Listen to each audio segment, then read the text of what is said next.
Great morning, great morning. I know it's way early, but I had to go live. Trying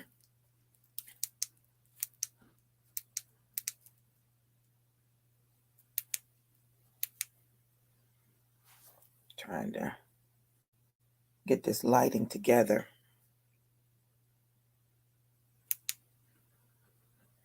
Good morning, good morning. Let me know who's here. Let me know who's here. Lighting got me looking crazy. Good morning, Linda. Hey, sissy.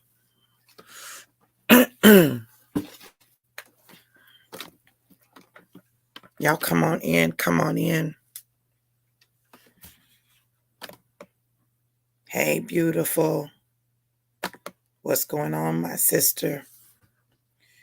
So I've been up for a long time now, and God has been dealing with me about some of the hidden roots of um, dis-ease or disease. Um, and I got this word, and I had to send it to someone, and it's someone I don't know really well, and it was about their mother.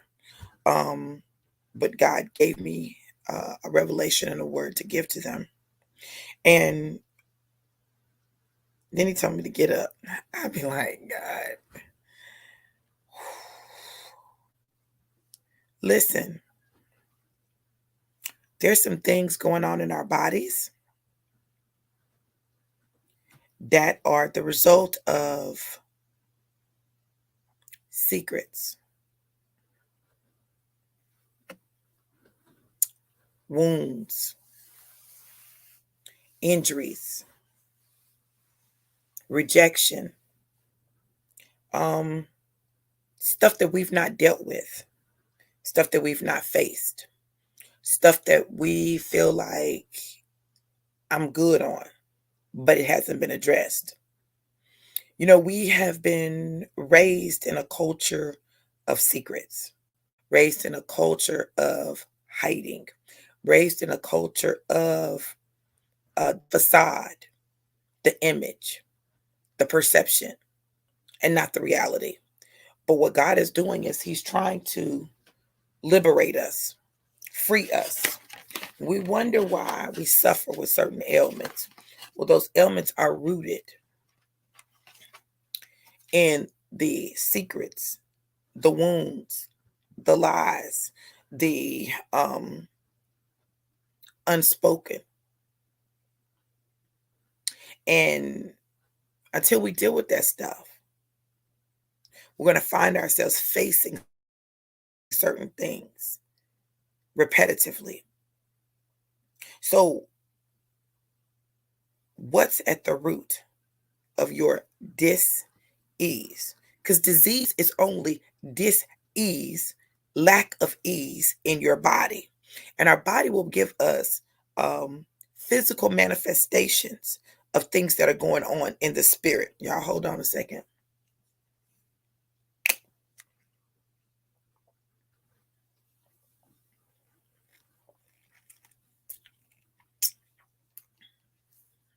I had to get that in my system.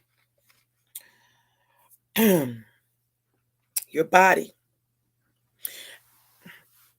When I pay attention to my body, there will be things where I get visceral physical reactions to. My body was like, it'll just tighten up because someone suggests doing something. Then my body is like, like just a visceral. And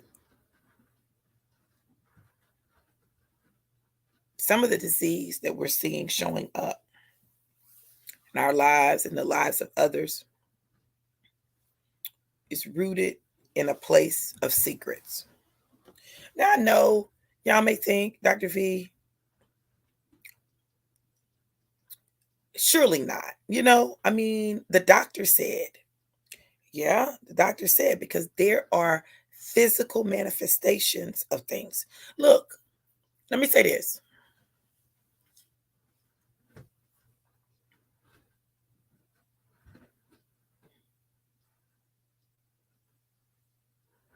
Cancer,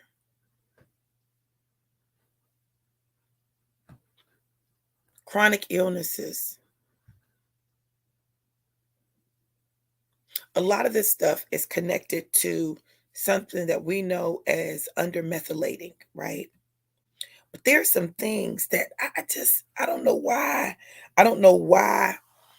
I don't know why. Let me stop. Look, these lies, these secrets, this hidden stuff, y'all better start releasing that stuff. Stuff that you've been holding on to, that you've not told anybody, it's producing physical manifestations of illness in your body. If you want to get healed, if you want to be whole, start telling that stuff. Get that stuff off of you. Stop holding that stuff inside, because what happens is you repress it, you repress it, you repress it, you repress it, you push it down, you push it down, you push it down, and you're holding all of that inside of you, and it's working inside of you. It's happening inside of you. And as it's moving around inside of you, it is producing dis-ease, disease, and it begins to eat away at you. It begins to eat away at your insides. It begins to eat away at your core organs, your internal organs. It begins to eat away. So you can keep doing it if you want to, but do not act surprised when you get cancer diagnoses. Do not act surprised when you have different chronic illnesses. Do not get surprised by that. Not only that, but there are some things that are not even yours. They're not yours, but it's been passed down through the generations because of generational lies, generational secrets, generational hidden things. Now, listen, I'm telling y'all that it is time for us to take responsibility for the knowledge that we gain. When you know better, you got to do better. So you can't say, I didn't know. You know, you know. And it's time for us to really take authority over those things that desire to take us out. You know, the enemy's plan is to take us out. It's his plan. He wants to take us out. He wants to kill us and destroy us. That's his goal. But we help him with the secrets. We help him with the hidden resentment. Look, let me tell y'all something.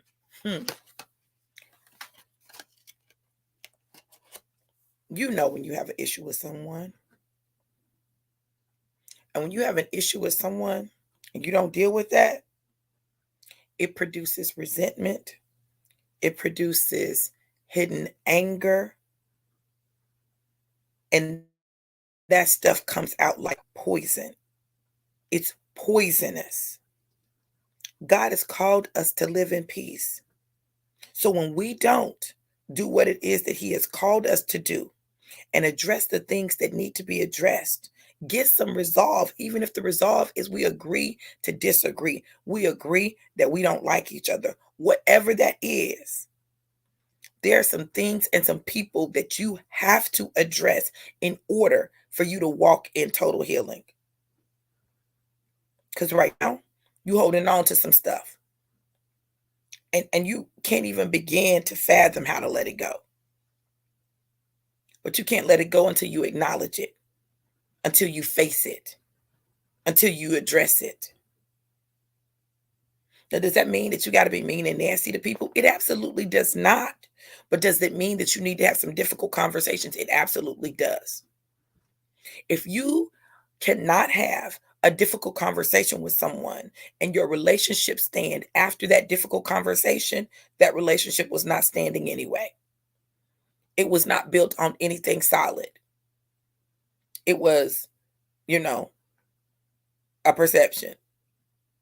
It was a look, and that includes family. If you can't have a difficult conversation with someone and the relationship stand after that difficult conversation, even if it means that you agree to disagree, that's a problem. That's not a real relationship. It's surface. And we got to move beyond the surface because God is trying to heal us at the molecular level. If God is trying to heal us at the molecular level, it means that He's going to dig deep, deep. He's going all the way back to our DNA. Hey, Tashay. Absolutely, girl. You know, you got access. Okay.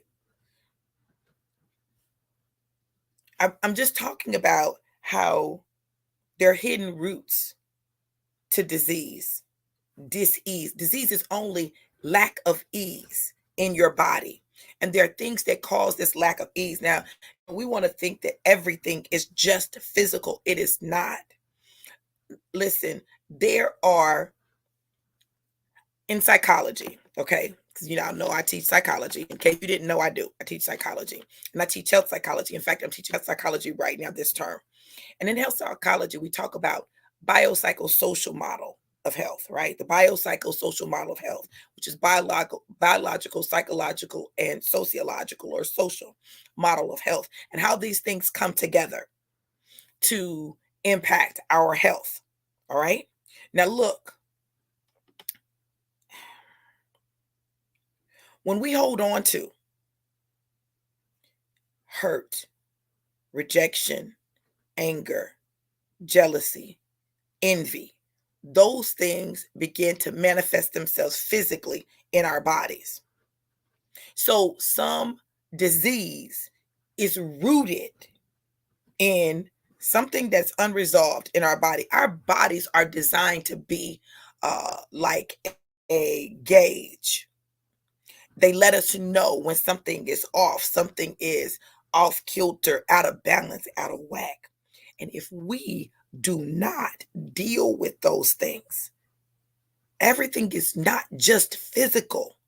There is very often a psychological, emotional, social, spiritual root to the things that we're experiencing in our physical body. There's something there. Yes. Unsealed hurts and unresolved issues keeps us stagnant and immobile. Absolutely. But they will also make us physically ill. Anger, resentment, jealousy, envy builds up and becomes cancerous and begins to eat away at us. It begins to eat away at us. Yes, some things are physical. Some things are the result of putting carcinogens in our body. Okay? Some things are rooted in the dis-ease of not dealing with emotions, thoughts, feelings, experiences. And not just ours, but those that have been passed down from generation to generation to generation to generation. If you look in your family and there are patterns of diseases that exist in your family, you will also notice that there are patterns of behaviors that exist in your family. What are they? And how do you break it? What are they? And how do you break it? God is a God who will give you insight and revelation, particularly in this season. This is a season of extreme insight. He's going to give you an understanding that helps you to understand, like, oh, wow. Wow, that's why. Yeah, that's why. That's why. God has been dealing with me. There's a song, and y'all may think I'm crazy, but I'm just going to go on and say what. There's a song by Marvin Gaye called Sexual Healing. And one of the reasons that sex is often used as a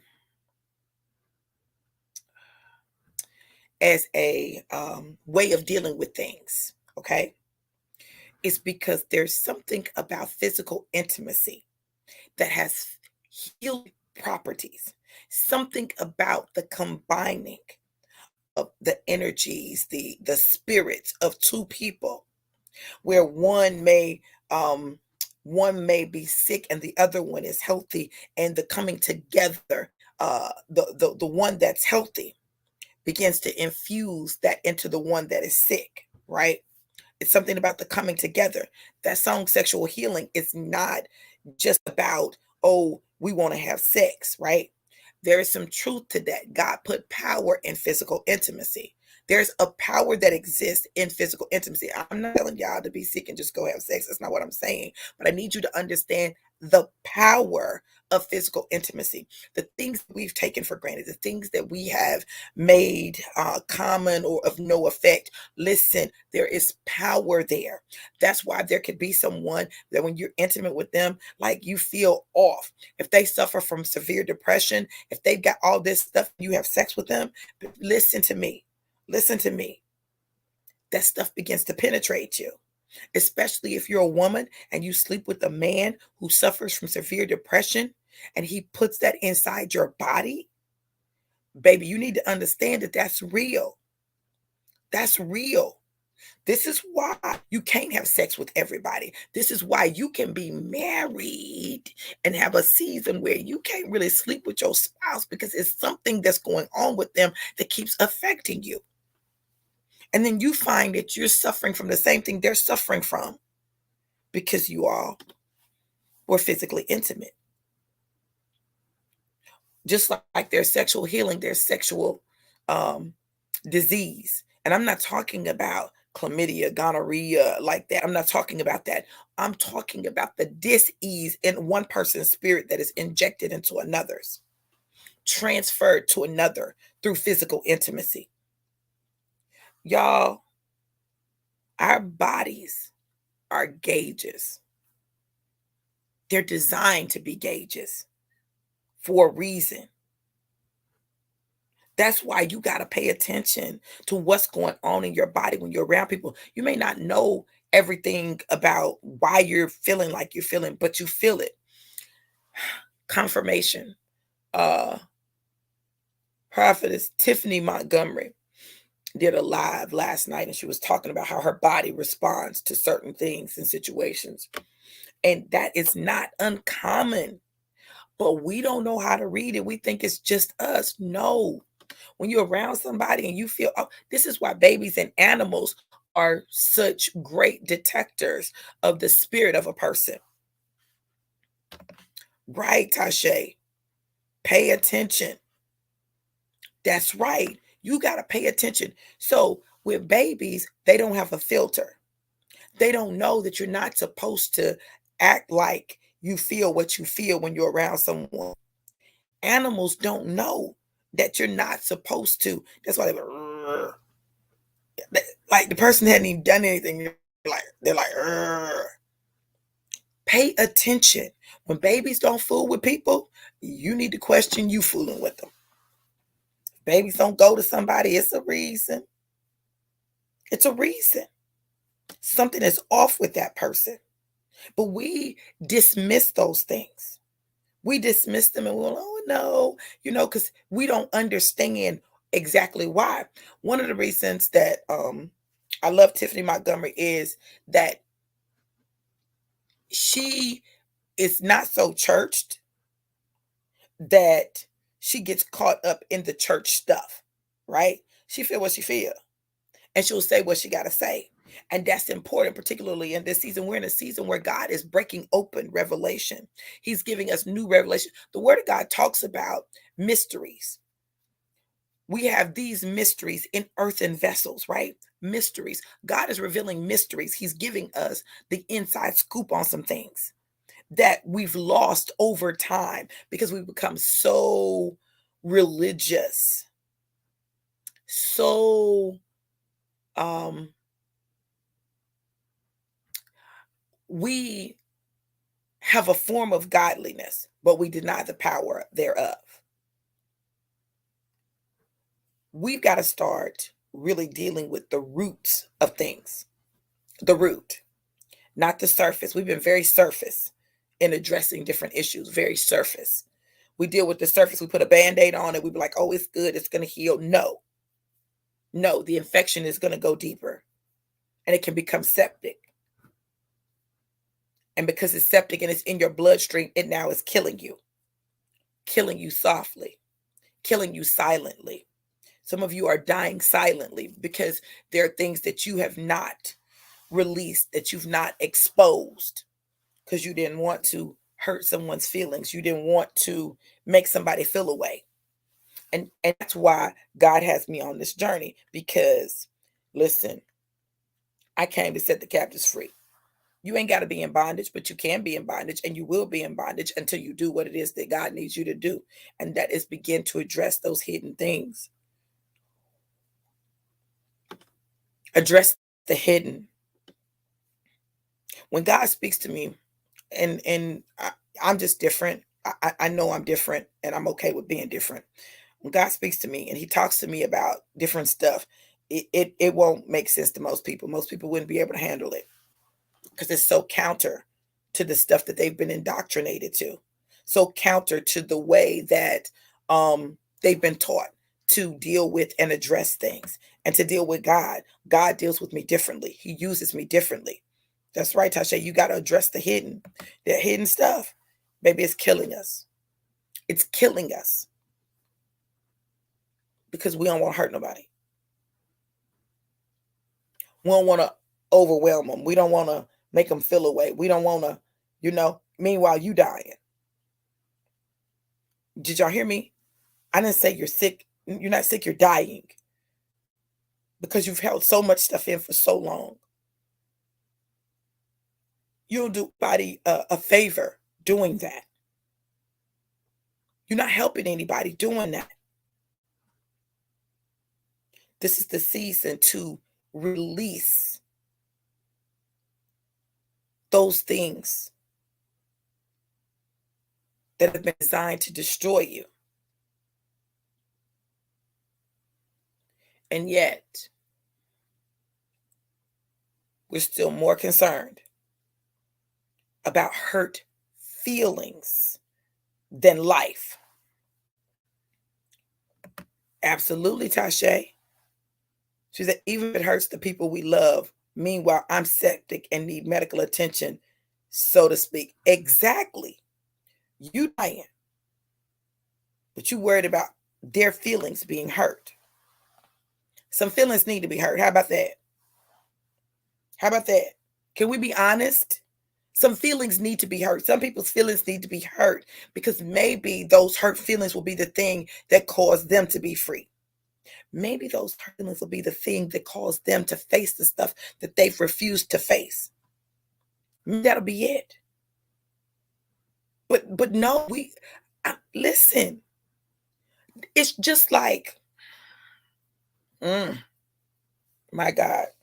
It's just like with our kids. If our kids are doing something that we know is going to destroy them, but we don't tell them because we don't want to hurt their feelings, and the thing goes on to destroy them, whose fault is it that they were destroyed? Is that just their fault? No, you got some blame in that. Why? You saw it and you didn't say it. You saw it and you didn't say nothing. And you've been given charge over your children. You've been given charge. But you saw it and you didn't say anything. Now, what kind of parent would you be? What kind of parent would you be to see something that's killing your child or going to kill your child and you don't say nothing? You just let it kill him? Is that love? Because I don't think that's love. So that's why God will disrupt us in the midst of us trying to do something that He knows is going to destroy us, and say, hey, you don't want to do that. That right there, that's going to hurt you. We said, well, no, God, it won't hurt me. Maybe just a little bit, but it'll be okay. At that point, He's giving you the warning, and it is now your responsibility. You chose it. You chose it. So now you got to own the consequences of your choice. But we live in a non-consequential, lack of accountability world right now. Nobody wants to take accountability for their actions. I shouldn't say nobody. Most people don't want to take accountability for their actions. It's time. It's accountability time. It's time to pull out the ledger and say, Yeah, that was a debit. Okay, all right. That was a credit. That was a debit. That was a debit. That was a debit. Yeah, I did that. Man, I shouldn't have done that. Listen, I've done a lot of things I am not proud of, but I did them. I'm not proud of it. I'm not. So when I talk about it, people are like, well, why would you say that? Well, because it's the truth, and the truth will make you free. I've done things I'm not proud of, but I did them and I own them. See, that's why, listen, what you're not going to do is use stuff against me, make me feel away. It is what it is. It is what it is. That's right, Tashay. I did it. I did it. I did it. Now, what I'm not going to do, this is what I'm not going to do, though. This is what I'm not going to do. What I'm not going to do is just, I can talk about me. I can talk about me. Now, as I talk about me, it may affect someone else, but my focus is me. See, let me tell you what I've learned. I've learned that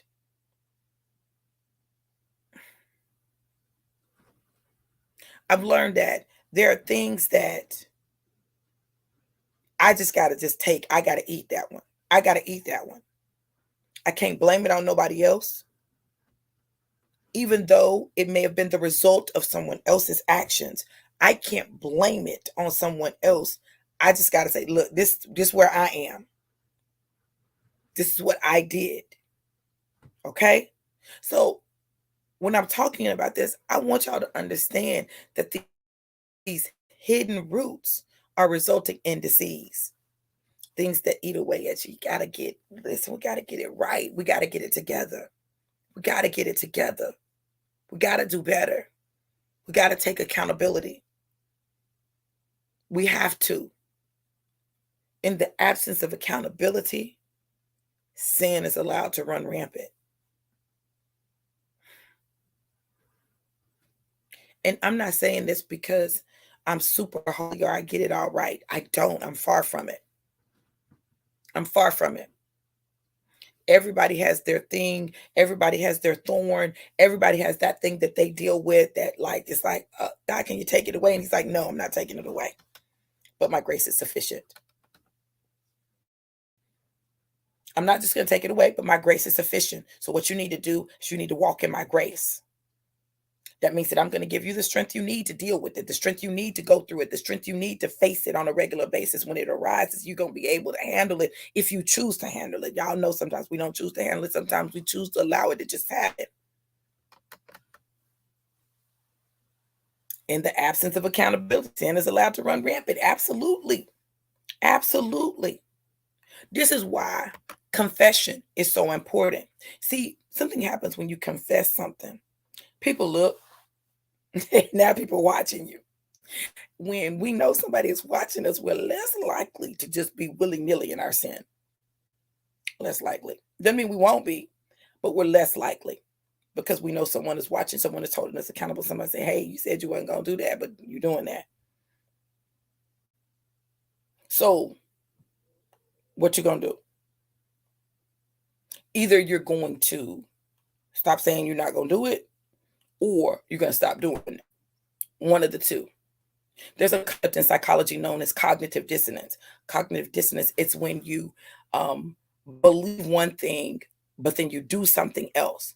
And when you believe one thing, but do something else, either what you do is going to change or what you believe is going to change, but they have to be in agreement. When they're not in agreement, it creates this chaos in your mind and your spirit. This is why racism creates such chaos. I used to think that white people had it so much better, but they don't. Let me tell you why they don't. Because anytime your identity is built around other people being less than you, then you got to be in a constant state of making yourself better than other people.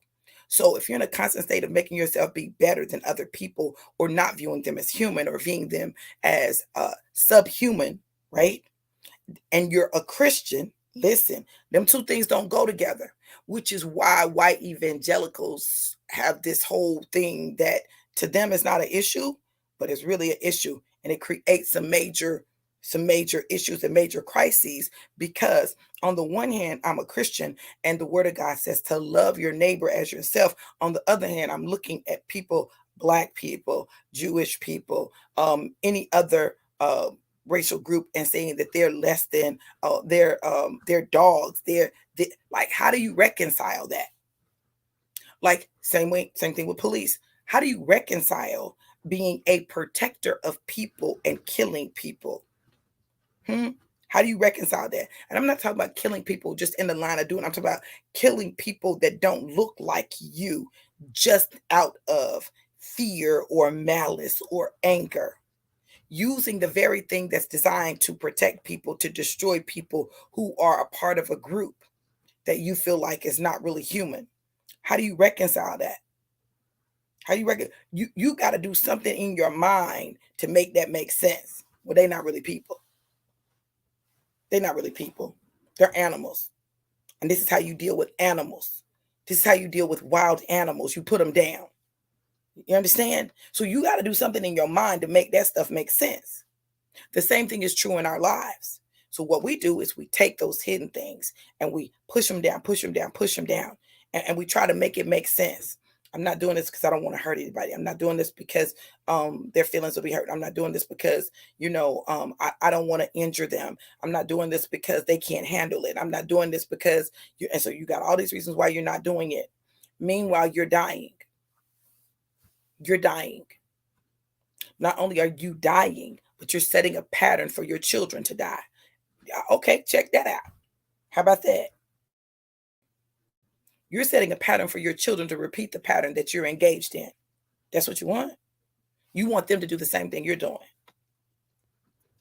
You're setting them up to murder themselves. How you murdering yourself? In the song when it talks about killing me softly, softly with his words. Killing me softly. You know that's talking about verbal abuse, right? He's killing me softly with his words. Listen, matter of fact, hold on. Let me pull this. I don't know why that came in my spirit. I ain't even been thinking about that song. But let me pull that up because something is something there that I need to address. I just need to see what it is because I've never talked about it.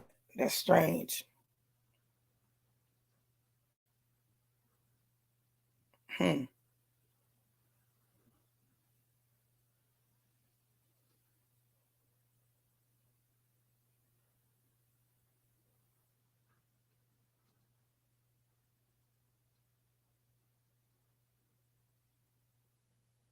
Mm.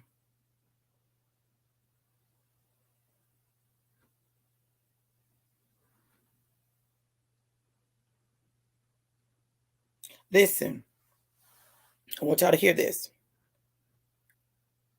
Strumming my pain with his fingers, singing my life with his words, killing me softly with his words, killing me softly, killing me softly with his song, killing me softly with his song, telling my whole life with his words, killing me softly with his song. Listen, in other words, the song that he's singing is destroying me, it's killing me. It's like he's taken all of my most intimate things that I've shared with him and then he's singing about it, telling the world about it, revealing me. Huh.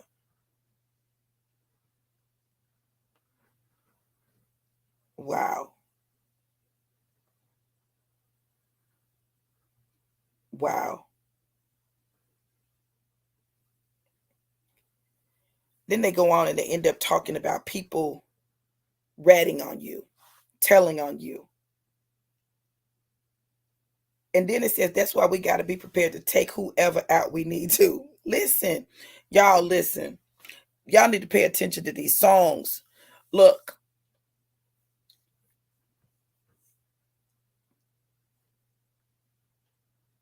there are people killing you with their silence.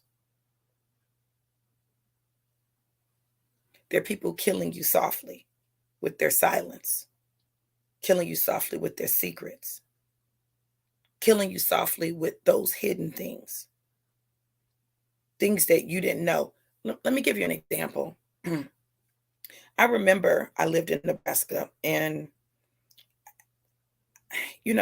it's so funny how when you get older, you don't always remember everything about when you were growing up.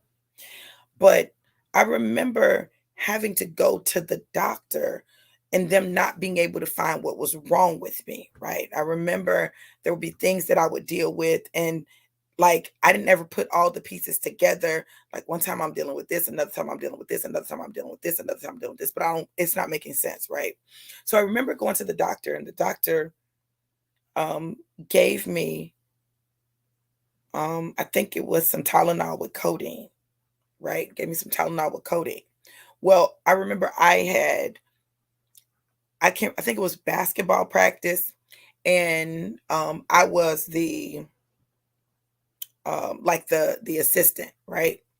And so people would like give me their stuff, and then I would put it up, right? So somebody gave me some jewelry and I put it up, but I'd taken this Tylenol with codeine. What I didn't know was I was allergic to codeine. Okay. And because I was allergic to codeine, it affected, like, I could not remember like where I put their stuff for nothing in the world. Like I couldn't remember. Like it eluded me. I had no idea where I put it. So I remember being called to the principal's office because they thought I had stolen it, right? And I didn't I I didn't know. Like I literally could not remember where I put it. I could not remember it for anything. Well, I ended up finding it later. Like, oh my God, here it is, right? And people would assume, "Oh, she took it." No, I didn't take it. I could not remember. I couldn't make it come to my mind. I like even in retracing my I couldn't remember. What I did not know was that um well, later I was diagnosed with fibromyalgia. Okay. And fibromyalgia has a lot of things that go with it, but part of it is it affects your ability to remember things, right? You get what's known as foggy brain. And foggy brain is where like your brain is kind of like in a fog. It's like you're there, but it's not clear. It's like the world looks like it does when you need glasses. It's kind of fuzzy, like you can see, but you can't really see with detail, right? You kind of remember, but you don't remember, right?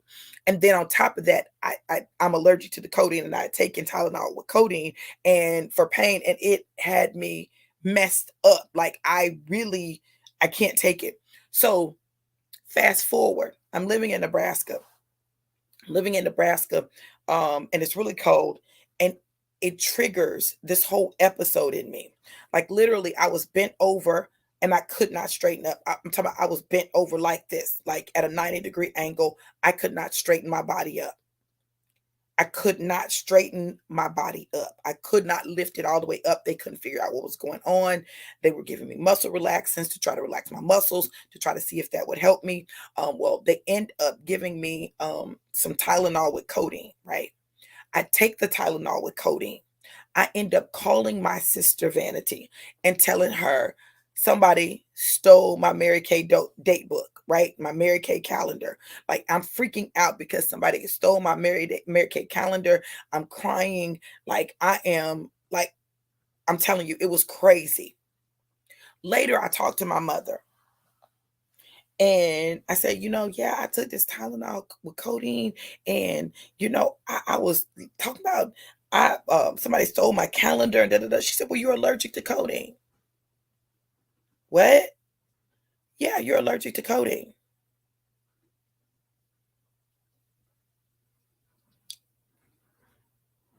Because somebody had told me that. Like, could you have let me know that? Oh, yeah. There's certain allergies that will often run through families, right? So I let my kids know I'm allergic to codeine. Now, I don't know if you're allergic to codeine or not, but you may be. Okay. So if you take something with codeine in it and you have a reaction, just know I'm allergic to codeine. Okay. Um, I'm allergic to codeine and I'm allergic to latex. Okay. So I let my kids know, hey, listen, this will cause a whole reaction or can cause a whole reaction. So you need to understand that and you need to make alternative measures. This is why I got all these kids. I'm allergic to latex. Listen, I didn't know about lambskin and all of that. Like back then, all of that wasn't common, right? But now I know. All right. So listen, I'm allergic to latex. I'm allergic to codeine. Those are allergies that I know I possess. Now check this out. My daddy was allergic to codeine. My other daddy was allergic to codeine. And I took that as, oh, yeah, yeah, yeah. Oh, daddy's allergic to codeine. That's why I'm allergic to codeine. Whole time. He's not my biological father, but he's allergic to codeine. I'm, what? What? You need to understand that these hidden things will often be indicators to help you through your present so that you can get to your future. You've got to deal with the hidden. You got to deal with the secrets. You got to deal with this stuff that is rooted deeply in families. I promise you, if one person in your family been molested, multiple people have been molested. It don't work like that. It ain't no one person thing. It's been going on. It's been going on and people ain't saying nothing. Don't nobody want to say nothing. It's been going on. It's not new. It's not new. It's not new. If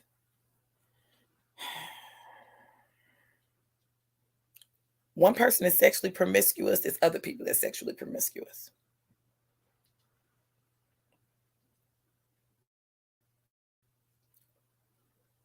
If one person is cheating, it's other people cheating.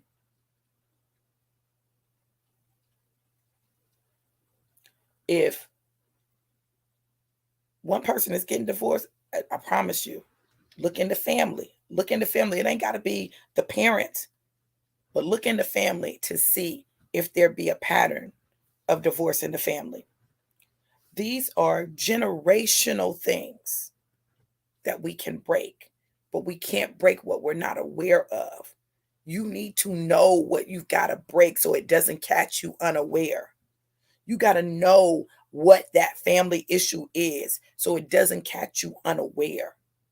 It is our lack of awareness that actually puts us in positions of vulnerability because we don't know. It's like having alcoholism run in a family, but you don't know alcoholism it runs in the family. So you just drinking, not realizing that there is a propensity towards alcoholism. You got to know what there's a propensity towards in your family. You got to know that. It'll help you to prepare a plan so that you don't have to go through it. Meanwhile, we hiding everything, keeping it a secret, and wondering why cycles keep happening because we're not dealing with them. Stop being afraid of dealing with the hidden. Deal with it. Stop holding all these secrets. Deal with them so that you can be free and you can show others how to be free. And not only free, but free of dis-ease. If you get sick, let it be because of something physical and not because you held on to something that you needed to release. I pray this word blessed you in some shape, form, or fashion. I pray that you heard something that gave you some insight, that helped you to recognize some things, and that you have the courage to do what's necessary to get you out of a place that you don't have to be in, but you're in because of secrets and hidden things. I pray that you'll understand the power that God has given you, and that you'll walk in it, that you'll use it for good and not for evil, to be a blessing to others and not a curse. I pray that God will speak to you specifically about your situation, specifically about your situation,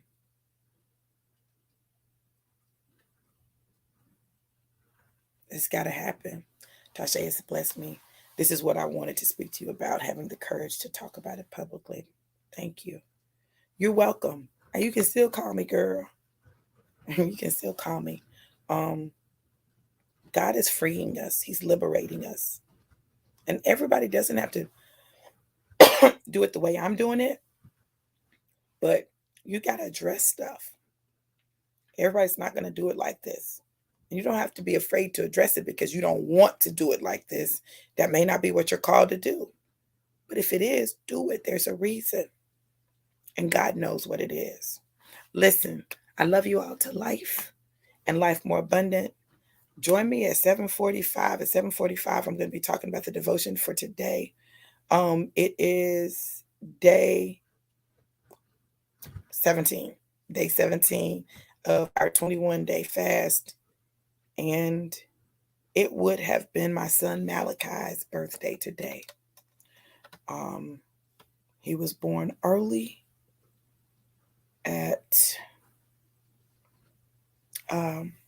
He was born early and didn't make it. So I celebrate him today. Malachi Darrell Walters. God has a plan for our lives, y'all. Let's not miss it because we're holding on to secrets. I love you guys to life and life more abundant. Be blessed.